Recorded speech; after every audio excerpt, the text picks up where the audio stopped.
আসসালামু আলাইকুম। শফিন্স কুকিং হাটের আজকের আয়োজনে স্বাগতম। আশা করি আপনারা সবাই অনেক ভালো আছেন। আজকের ভিডিওতে আপনাদের সাথে গাজরের লাড্ডু রেসিপি শেয়ার করব। এখন গাজরের সিজন চলছে এবং গাজর দামেও বেশ কম, তাই অল্প টাকা খরচ করে খুবই লোভনীয় স্বাদে গাজরের লাড্ডুর রেসিপি আজকে আপনাদের সাথে শেয়ার করব।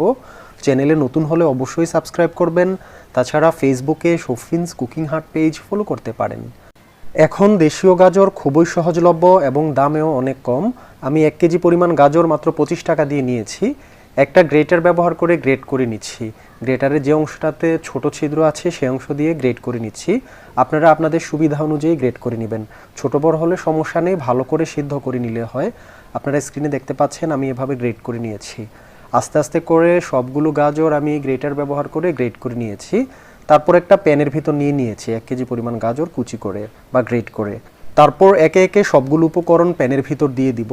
দিয়ে দিয়েছি 3টা এলাচি এবং 3 টুকরো দারুচিনি। এখন চিনি ব্যবহার করব।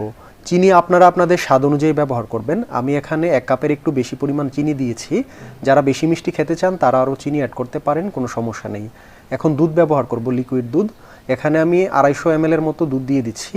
বেশি দুধ দিব না, তা না হলে কিন্তু এটা শুকাতে বেশি সময় লাগবে। তারপর এভাবেই প্যানে একটা ঢাকনা দিয়ে ঢেকে চুলোয় বসিয়ে দিব।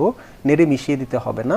যখন সামান্য গরম হয়ে আসবে বা বলক আসতে শুরু করবে তখন আমি একটু নেড়ে মিশিয়ে দিব। যখন প্রায় 10 মিনিটের মতো জাল করে নিয়েছি অবস্থায় আছে, আমি ঢাকনা উঠিয়ে 2-1 বার নেড়ে মিশিয়ে দিয়েছি। চুলোর আঁচটা মিডিয়াম ফ্লেমে রেখে প্রায় 15 মিনিট জাল করে আপনাদেরকে ঢাকনা উঠিয়ে দেখাচ্ছি। আপনারা দেখতে পাচ্ছেন গাজরগুলো কিন্তু প্রায় সিদ্ধ হয়ে গিয়েছে। আমি কিন্তু বেশি দুধ দেইনি, আগেই বলেছি শুকাতে সময় লাগবে। এখন আর ঢাকনা দিয়ে ঢেকে দিব না। চুলোর আঁচটা মিডিয়াম ফ্লেমে রেখে একটু পরপর নেড়ে দিয়ে ভালো করে পানিটা শুকিয়ে নিব। পানি যদি ভালো করে শুকানো না হয় তা না হলে কিন্তু গাজরের লাড্ডু পারফেক্ট হবে না। আরও কিছু সময় জাল করার পর যখন পানি শুকিয়ে গিয়েছে, আমি দিয়ে দিয়েছি 1 টেবিল চামচ পরিমাণ ঘি, আরও দিয়ে দিয়েছি 2 টেবিল চামচ পরিমাণ গুঁড়া দুধ। এখন ভালো করে নেড়ে মিশিয়ে দিব। এই ঘি দেওয়ার ফলে দারুণ একটা ফ্লেভার আসবে এবং গুঁড়া দুধ গাজরের লাড্ডুকে স্ট্রংলি স্টিকি করতে সাহায্য করবে। তাছাড়া গুঁড়া দুধ থেকেও দারুণ একটা ফ্লেভার আসবে। এভাবে 3-4 মিনিট ভালো করে নেড়ে মিশিয়ে দিয়েছি। তারপর চুলোর ফ্লেমটা বন্ধ করে দিয়েছি। এখন আমি একটা মিক্সিং বলে সংরক্ষণ করব এই মিশ্রণটা। যখন হাত দিয়ে ধরা যাবে ততটুকু ঠান্ডা হলে একটা একটা করে আমি গাজরের লাড্ডুর শেপ তৈরি করে নিব। এভাবে হাতের তালুতে নিয়ে আমি যেভাবে দেখাচ্ছি আপনারা ঠিক একইভাবে প্রত্যেকটা গাজরের লাড্ডুর শেপ তৈরি করে নেবেন। গাজরের লাড্ডুর শেপগুলো একটু বড় বড় করে তৈরি করবেন, তাতে করে লুকটা অনেক ভালো আসে। আপনারা স্ক্রিনে দেখতে পাচ্ছেন আমি কিভাবে গাজরের লাড্ডুর শেপ তৈরি করছি। আপনারা ঠিক একইভাবে তৈরি করতে পারেন। এভাবে একটা একটা করে সবগুলো গাজরের লাড্ডুর শেপ তৈরি করে নিয়েছি। 1 কেজি পরিমাণ গাজর থেকে 16টা গাজরের লাড্ডু হয়েছে।